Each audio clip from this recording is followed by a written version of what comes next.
everyone. Okay, if you can hear me, whether it's live or you're listening to the replay, go ahead and drop a comment letting me know, what age do you love to parent? What's your favorite age and stage?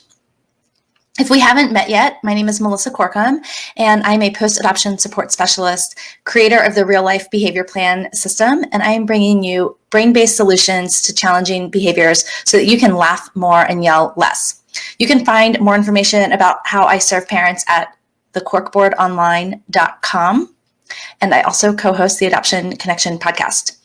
If you are watching the replay on Instagram TV or YouTube, I invite you to join our community all about supporting you as you parent your children with challenging behaviors. You can join us at thecorkboardonline.com/Facebook. There's a link right there. So I know that I am probably in the minority here, but I love parenting teens and young adults. I not just parenting them, I love hanging out with them. When Patrick and I were first married, we used to lead our teen youth group at church, and we've done Young Life. So that's what I love. And I guess it's probably a good thing because I am smack in the middle of the season. Our 6 kids are now between the ages of 14 and almost 23. So we are in the thick of teens and young adults. But parenting teens, especially teens who are one age chronologically and then maybe a different age and stage emotionally, socially, academically, all the things, right? A lot of dysmaturity.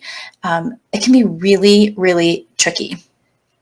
So Dan Hughes talks about having a PACE attitude when we parent. Just as a side note, I am starting to realize that this acronym for PACE, which I'll get to in a second what those 4 letters stand for, really applies to like everything in my life: work, relationships, my marriage, how to get out of box care, all the things.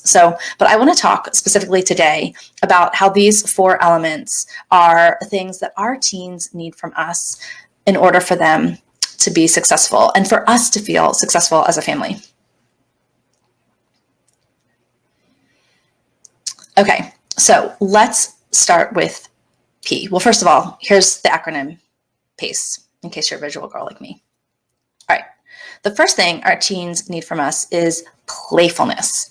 So more than us micromanaging their screen time or their schoolwork, their friend choices, their clothing choices, their music choices, their media choices, their gaming choices, all of those things that we are tempted to control and want to protect them from themselves.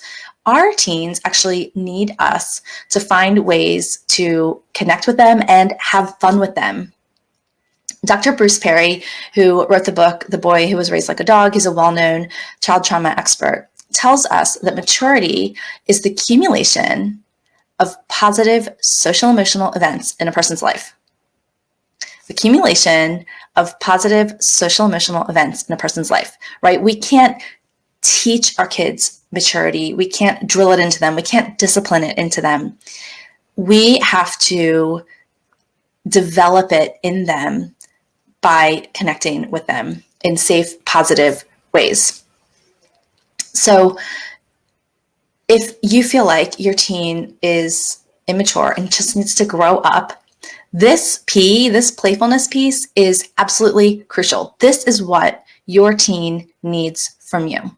Now, finding common activities that your teens will do with you may feel really tricky. You might just feel like you're in constant conflict. So just a couple quick tips. I know that food usually works with all of my teens in some way, shape, or form. There is something that they love to eat that if I provide that to them or take them out to get it or do it in some kind of way, connecting way, that is really, really kind of an easy thing. My husband already loves video games himself, so he'll join them in their video game play, and they love that. I also am kind of like the family taxi, if you will, and so I used to be really resentful of that. Like, oh my gosh, why are you asking me to drive you to one more place? But as my kids start to get their driver's license, I am realizing that I kind of miss that time. So I'm trying to appreciate the years I still have left as the taxi because it gives me kind of this forced quality time, right? It's a captive audience. And so we can capitalize on that time together.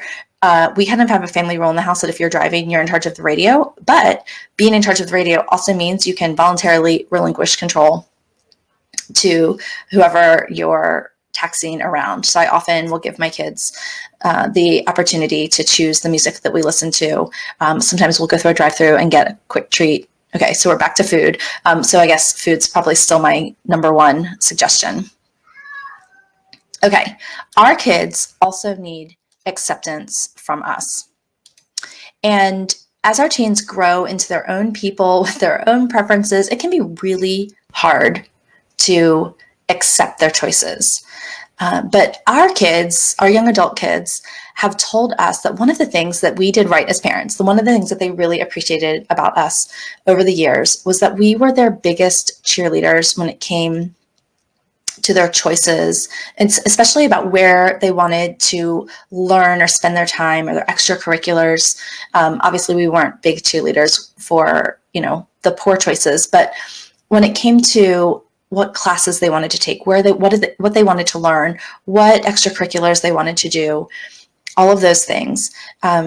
We also have realized over the years that it is really important for especially teens and young adults to feel like they have a purpose, that they have a drive, that drive is being fed and met. And so much of stuff is kind of spoon-fed to our kids, especially if they're in kind of a traditional education setting, right? The school's telling them what they need to learn, what their graduation requirements are, all of these things.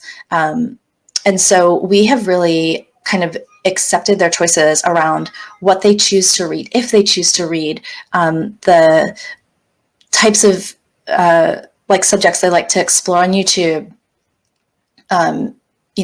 trying a sport, getting out of a sport, trying something else. So that has been really important to our kids. And also sometimes they have had outside the box ideas. And sometimes, my initial reaction is to be like, I don't know about that. But we've really tried to be a cheerleader. So for instance, one of our daughters really thinks she wants to be a wedding coordinator, planner, event planner, things like that. And she was like, I want to find an internship to shadow someone this summer. And I had all kinds of how are we going to find that? How are you going to get there? Is that even available? I had all kinds of what ifs, but we said, go for it. And she has found a fantastic internship for the summer where she's going to get a lot of hands-on experience. She also has gotten into aerial silks this year, and there's a lot of what if you fall and break your neck? But she has run with it. We have supported her in every way that we know how. So accept who your kids are and encourage them in their strengths, and don't try kind of play up their strengths, and don't worry about trying to increase their weaknesses just yet. They really need to just be encouraged in who they are. Okay, the C is our kids need curiosity from us.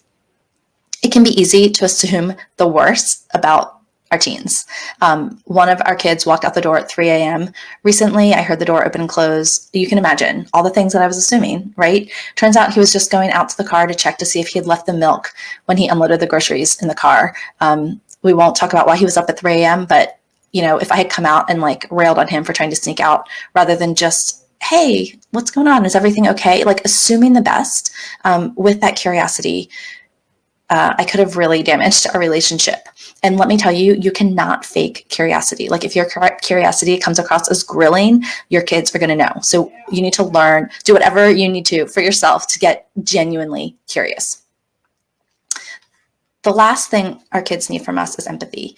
Even if you can't relate to your teen's angst, you need to be empathetic towards it. So often what I want to say is suck it up, buttercup. This is life. Life's not fair. But really what our kids need us to say is, oh, it sucks to have to do that assignment when you don't like it. Or I'm really sorry that that's going on. Or I'm sorry that this is the boundary I've set and you don't like it. It doesn't mean we need to change our boundaries. But we can still empathize that it's hard to be under authority of someone. So if you are parenting teens or young adults and you feel like you need some more support, how does this apply to my life, some encouragement, or just some straight up solidarity, you can join us at our next live Q&A specifically for parents of teens and young adults. And you can RSVP to that at thecorkboardonline.com/group. If you're watching this before March 11th, that's our next one. It's at 12 Eastern time. All right, until next time, remember you are a good parent and you're doing good work.